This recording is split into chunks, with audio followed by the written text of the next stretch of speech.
Pri tej točki je danes Državni svet obravnaval zakon o izvrševanju proračuna in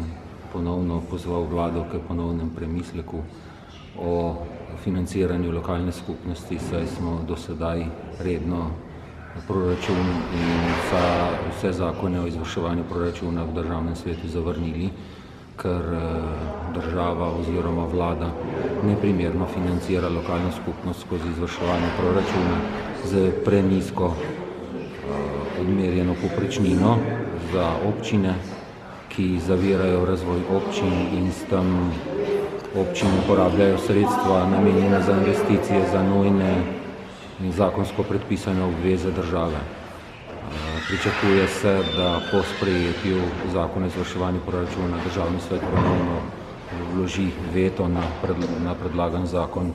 vendar, kot vemo, do sedaj vedno je bil ta veto v Državnem zboru ponovno povožen. Komisija Državnega sveta za lokalno samoupravo in regionalni razvoj je predlog zakona, torej stanovanjskega zakona, to je predlog zakona o spremembah in dopolnitvah stanovanjskega zakona, podprla. Pri tem pa je seveda opozorila, da bodo finančno podhranjene občine zaradi ponovnega subvencioniranja neprofitnega dela tržne najemnine še bolj obremenjene. Še posebej v upoštevanju podatka, da število upravičencev narašča, kar je seveda tudi posledica pomanjkanja neprofitnih stanovanj. Če se spomnimo malo nazaj, zakon o ukrepih za uravnoteženje javnih financ je prinesel eno stvar, ukinitev subvencij neprofitnega dela tržne najemnine, ki pa se zaradi določbe Ustavnega sodišča s to novelo zakona ponovno uzakonja. Na današnji seji smo obravnavali predlog zakona o probaciji in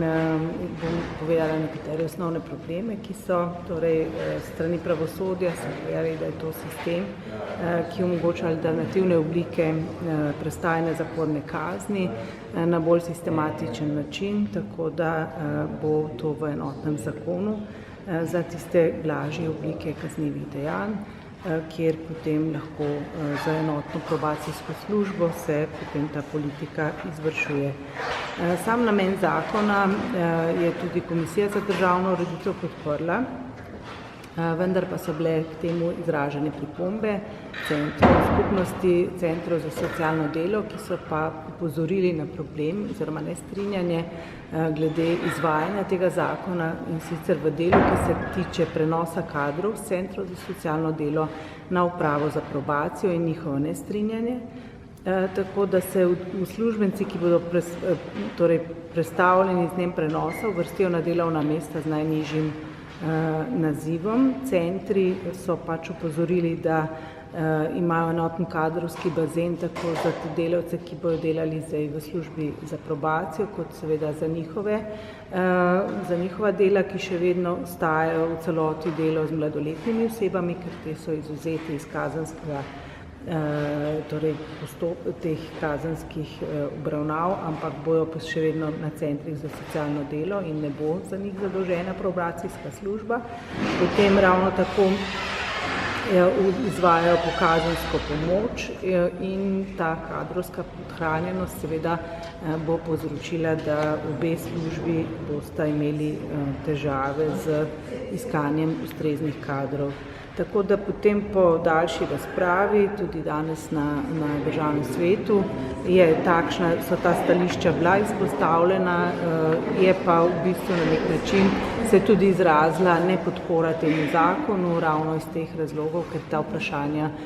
v dosedanjem zakonodajnem postopku niso bila rešena.